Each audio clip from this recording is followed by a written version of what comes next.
What's going on, guys, and welcome back. You clicked on this video because the title and hopefully the thumbnail both said sponsorship. So you're here to talk about sponsorship, or hear me at least talk about the subject of sponsorship. And now, honestly, for some reason in our sport, the subject of sponsorship has kind of a taboo kind of cloud around it. You know, not many people talk about it. It's kind of just not spoken about in large public forums, or spoken about in media outlets, or spoken about by upper level athletes. So I figured today is a great time to talk about taboo subjects such as sponsorship, because today is day one of the coronavirus quarantine here in Kansas City, Kansas. So I'm not going anywhere, and I have all the time in the world to talk about taboo subjects. So today is sponsorship. And now, why are we talking about sponsorship? The reason I chose this subject is because I get asked all the time, not only from, rookie games athletes or rookie sanctional / regional athletes, but also from perennial, from multiple year games athletes and multiple year sanctional regional athletes from all over the place. How do you get sponsored? How do I present myself in a successful light? How do I set myself up for success in getting a sponsor? All sorts of questions that deal with how do you do it, what's the best way of doing it, how do you make yourself more successful? So that is the subject we are going to be covering today. Before we jump into my 3 phases and processes that I think you can use to be pulling sponsors better, or pull on your first sponsor ever and help you be more successful in that process, I want to talk about 2 different things that are kind of lay the groundwork for the rest of the video and make sure we're all on the same page. Number 1 is, while all my experience is based upon CrossFit, right? So, I don't have any sponsors sponsoring me because I'm great at soccer. I'm terrible at soccer. But because all my sponsorships and companies I work with are all CrossFit based, that doesn't mean that the advice, the processes, and things I'm going to tell you right now are only for CrossFit based companies. I'm going to give you information that, while it is specific to me, it is generic enough in such a way that it can be used across any sport and anything to be used to help you pull in companies to help you with your sport goals, whether it's in soccer, in CrossFit, in esports, whatever the case it may be. So that's the first thing, is while this is CrossFit based, it's generic enough to be used across sports. Number 2 is the concept of, you need to ask yourself a question first before we get further in the video. And the question you need to ask yourself is, you clicked on this video because you were interested in how to get a sponsor, how to become more successful in pulling in a sponsor. But you need to ask yourself the question of, why do you want the sponsor? And if you're here and your answer to that is, well, I just want a sponsor because I just want to make money, that's probably not a good reason to be watching this video. Because if you work with a company that is worth their grain of salt and has an ability to kind of notice your character, they should be able to notice right off the bat that you don't really care about their mission statement, the goals of the company, or their product. You just want their money. They should probably drop you before they even sign you. That would be my recommendation. So hopefully you're here for the video because you have a product you use, whether you drink it, you wear it, you throw it, whatever you do with it. You put it on your face, whatever you use, right?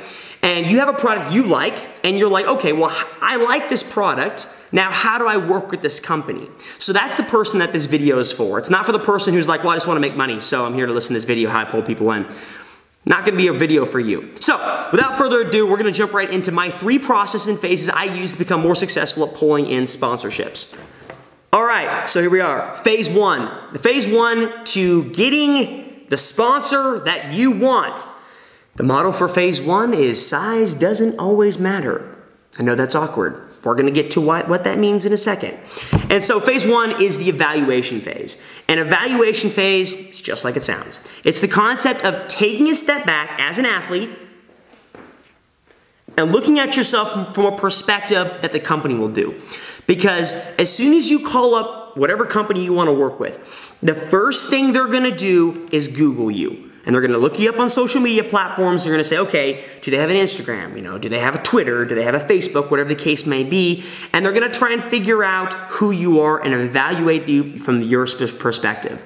So you have an opportunity now to say, okay, I'm going to do it first. I'm going to take an unbiased evaluation, look at myself and see what I'm good at, if I have any gaps, what I'm not good at, and what I can improve on to make sure that when I go to the sponsor, I put my best leg forward. So the first thing you need to do in evaluation phase for this process is social media.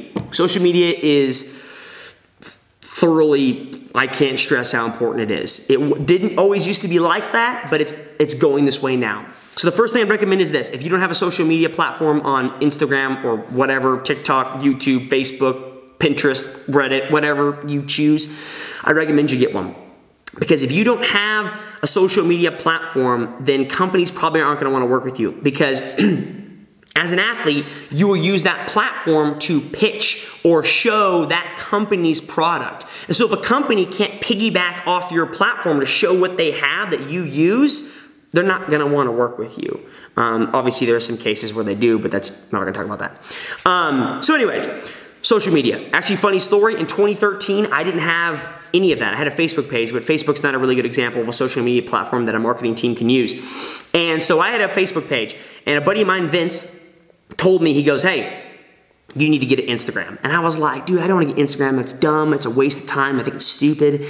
And he was like, yeah, it is a waste of time. Yeah, it probably is dumb. He goes, it's not going to help you become a better athlete.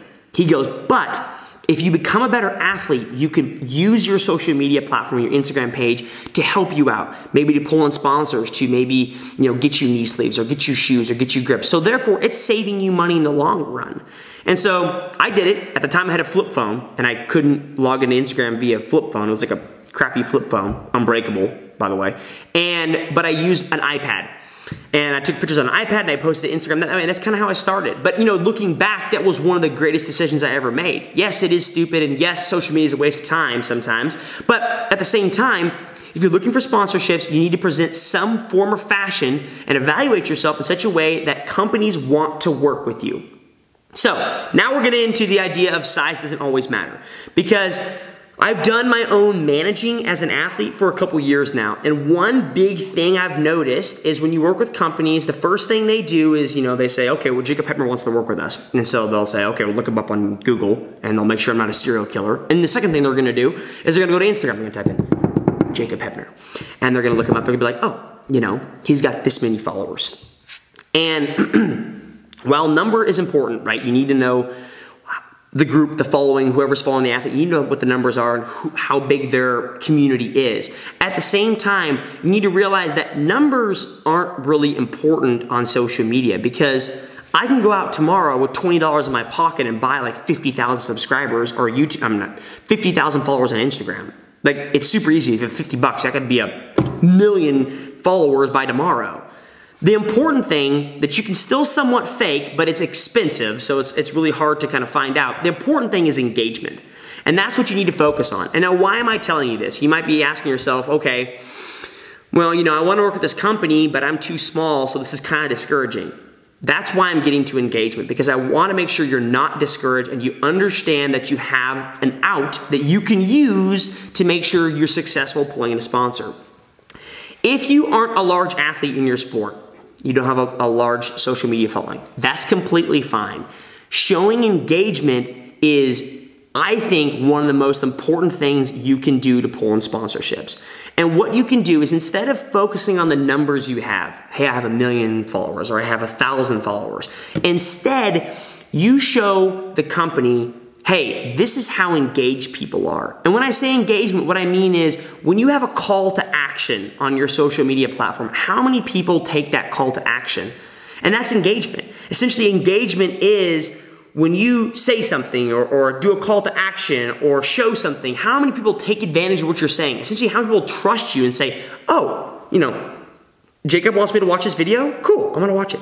Oh, Joe Schmo wants me to buy this hand care product? Shoot, I'm gonna buy that. And that's important, because numbers can be bought and numbers can be faked, but engagement, while it can be faked to a degree, is harder to fake. Engagement is super, super important. So if you're a small athlete or a small-time creator and you're thinking to yourself, well, I can't pull in that company because I don't have the numbers they want, don't focus on numbers. Instead, steer their attention and show them that they're wrong in a polite manner and say, hey, instead of focusing on the numbers, how about we focus on engagement and see how many people would actually want to swipe up and see your product? And that's important, I think.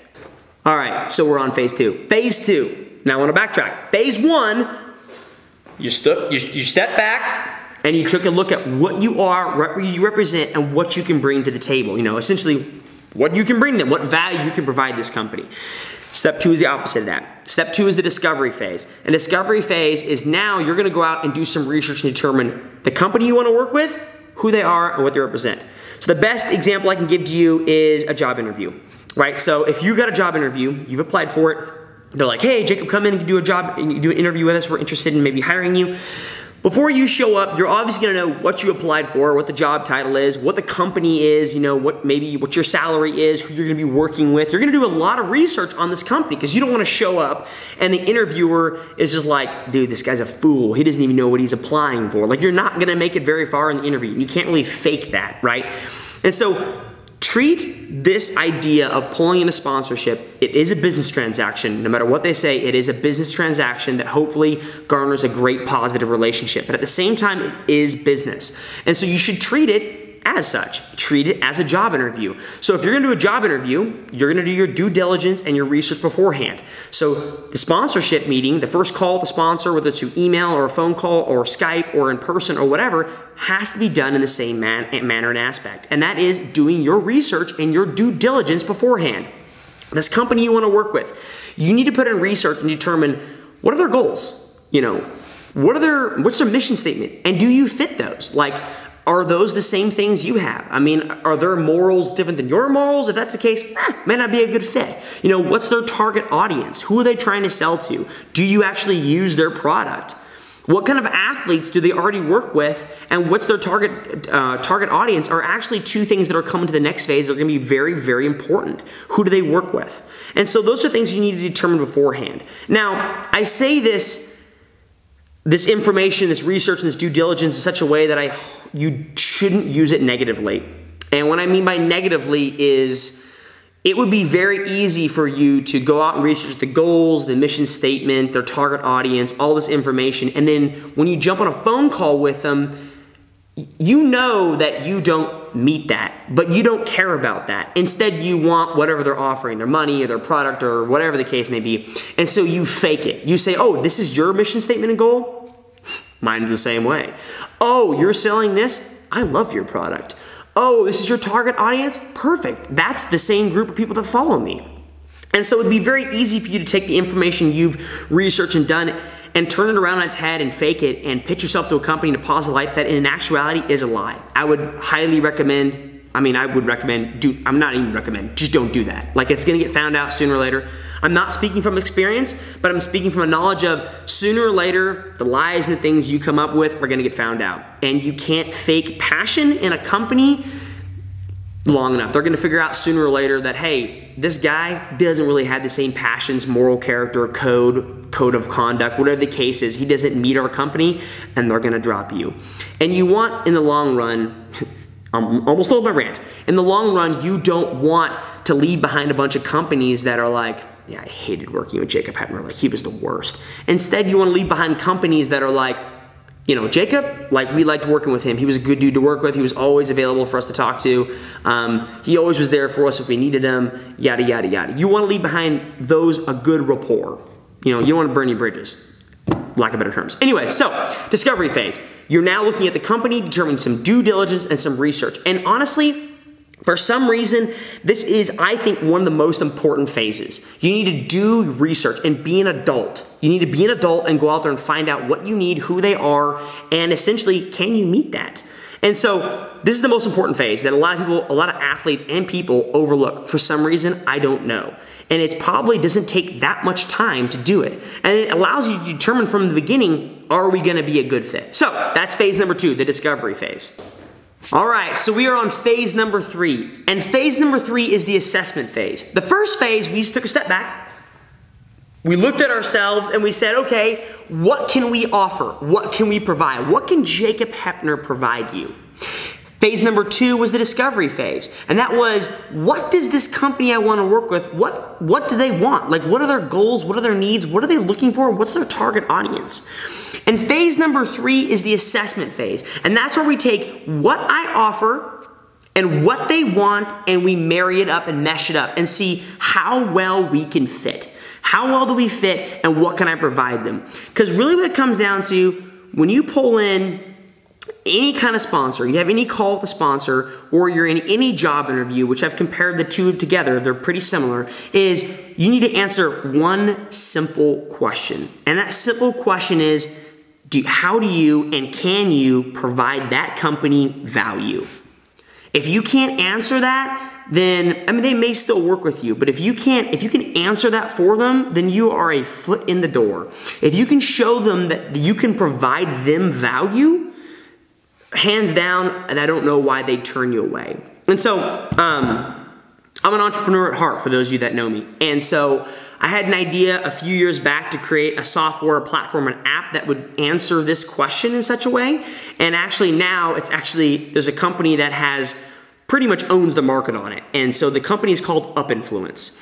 And so a couple years ago, I had this idea where I was working with a lot of sponsors and I was, showing them, the value I could provide them. And I thought to myself, man, I need some way of showing a company value tangibly in data.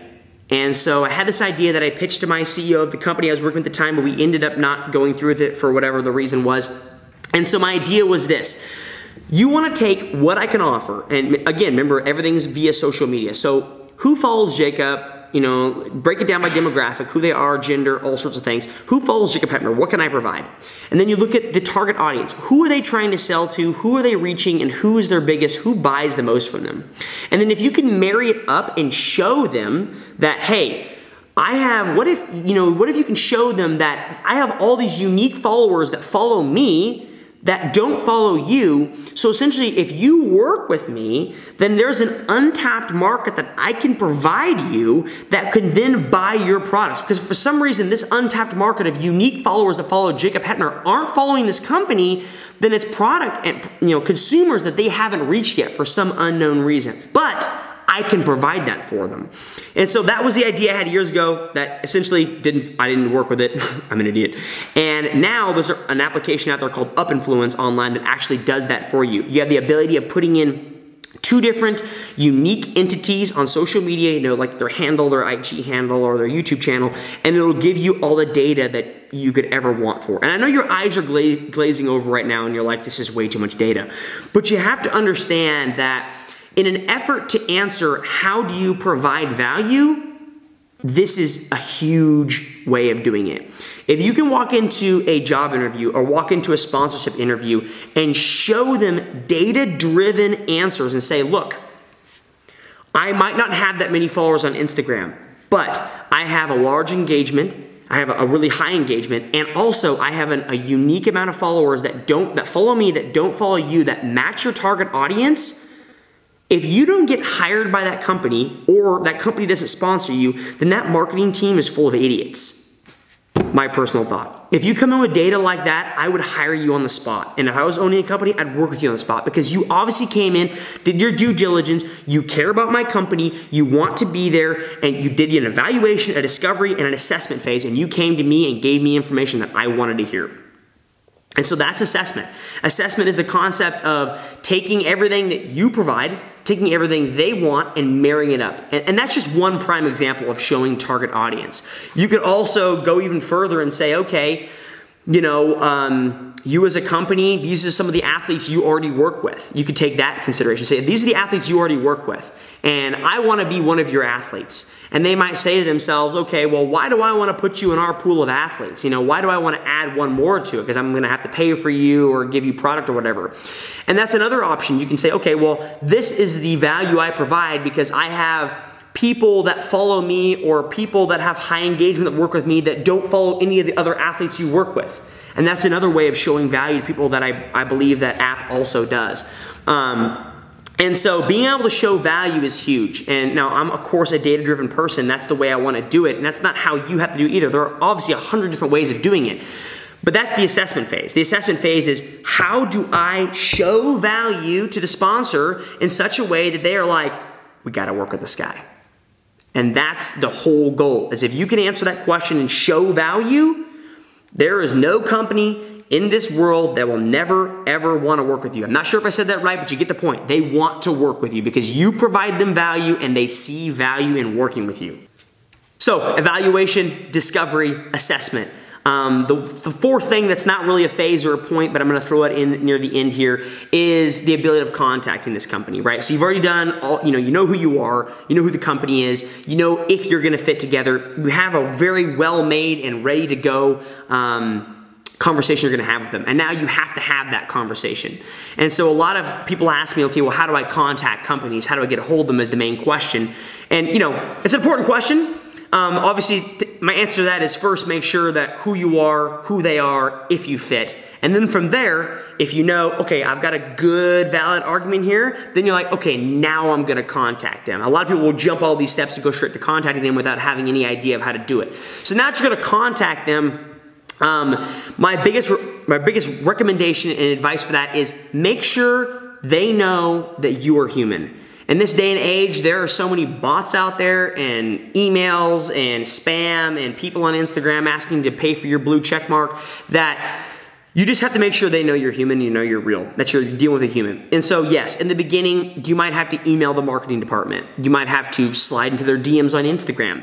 But your goal isn't to make that argument on the email of who you are, what you can give, and if you mesh, or make that argument via Instagram. It should be to, hey, my name is Jacob Hepner. I'm interested in maybe working with your company. Can we maybe jump on a call? Can I talk to your marketing team? That's all it is. You just need to make sure that you can talk to somebody, because as soon as they realize that you're a person, number one, it's a little hard to turn down a person on voice on the phone, right? Because some people clearly can't do it.